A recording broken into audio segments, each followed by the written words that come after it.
let's go mga kabay. Samahan nyo ako ngayon. Galing ko ng trabaho. Magluluto naman tayo ng ginataang alimasag. Ayan. Kainit tayo ng kawali diyan. Ayan, may mantika na. Hindi ko na napakita na inilagay yung mantika mga kabahay.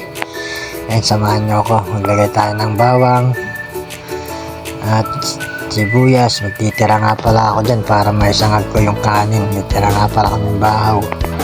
Sasangag ko yan. Ayan, nagtira ako ng bawang dyan. Ayan, bekos lang natin dyan hanggang lumabas yung aroma. Ayan mga kabahay. Huwag kayong mananawang magsaparta sa akin ha. Mag-like at para watcher ha. Ang bagay sa akin yan. Ayan. Tayo lang natin. Hanggang medyo kuha na mga kabahay. Lalagyan natin yan ng bagoong. Ayan. Ayan ang nalagay na natin bagoong. Ayan mga kabahay. Ayan. Nalagyan natin bagoong yan. Ginataan natin. Tapos meron tayo dyan mga kabahay, mga gulay mamaya. Lalagay natin mga gulay. Maraming gulay. Masarap kasi yung ginataan. Nalimasag pag maraming gulay. Meron na lang tayo talaba. Maiba naman. Ayan mga kabahay. Ayan, lalagay ko na yung alimasag. Ayan. Ganyan lang mga kabahay ang aking paggisa. Nagsigisa lang ang sibuyas, bawang, bagong. Ayan, nilagay ko na yung alimasag. Pakakatasin natin yan hanggang maglaglagan mga taba nila mga kabahay. Ayan. So, yan ang mapapalasa sa ating sabaw. Marami tayong nalutuin dyan mga kabahay para kahit matira man, meron akong maaalmusalin bukas pagpasok. Kasi kailangan lagi may laman ng tiyan natin. Lagay naman natin ang gata para pagka kapit na sa mga panlasa sa alimasag. Ayan mga kabahay. Ayan, pagkakulong-kulo na para hindi nahihilaw yung gata natin. Minsan kasi nahihilaw din yan pagkakulang sa luto. Ayan, sasabihin natin sa gisa. Ayan. Ganyan lang ako magluto mga kabahay. Basta ayan, kakapitin lang natin yung gata yan hanggang lumapit na. Yan lang mga kabahay. Ngayon magigisa. Hindi nyo lang to. Ngayon naman turo nyo lang sa akin paano kayo maggata kasi ganyan ako magluto eh.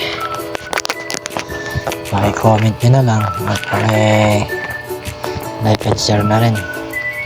Paki-comment kung hanggang saan nakarating ang video na rin para sa susunod na video ay ma-shoutout ko kayo mga kabahay. Hanggang saan nakarating at mga tigasaan kayo ay nilagay ko na pechay diyan. Sunod na natin mga sitaw, talong at ang palaya. Magkakasama na yan. Hindi ako kanina, hindi ko lang napakita yung video. Ayan na ating talong sa palaya at sitaw. Ayan, para maging healthy naman tayo mga kabahay. Puro na lang karne, baboy. Ayan, maapaw na sa ating kawali ating mga gulay mga kabahay. Ayan, sitaw, tapos pechay. Siyempre may malunggay din yan mga kabahay, hindi ko pa mailalagay. So sunod natin malunggay dyan pag kulong-kulo na. Ayan mga kabahay, kaya masarap yan. Testing ninyo mga kabahay sa alimasag, kanyang luto. Mag-isa lang kayo ng sibuyas, bawang at bagoong. Ayan. Ayan lang. Supportahan nyo sana pati aking YouTube channel mga kabahay. Mga kabahay vlog. Ayan. Supportahan nyo rin. Paki-like at share na rin yun. Paki-subscribe na rin. Malaking bagay na sa akin yan. Mga sumusuporta naman dyan sa mga papa-shoutout sa inyo. Maraming salamat sa inyo. Shoutout kay Angelo, kay paring Nar, Natang Pedro, kay RJ, kay Allen. Ayan, sinatout nga kayo. At shoutout din kay Master, hindi pa umuwi. Ayan, Master, shoutout sa iyo Master. Ayan mga kabahay, kumulo na ang ating ginataang alimasag. Napakadaming gulay niyan mga kabahay nilagay ko kasi minsan lang yan eh. Ngayon lang ako kakain ng gulay. Dahang araw nga pala mga kabahay, hindi ako mahilig sa gulay. Ngayon nahihilig na ako. Paano mga kabahay? Huwag kayo mananaw mag-subscribe. Follow ba? Antay lang natin. Kumulo na kumulo. Para lumambot yung mga talong at sitaw.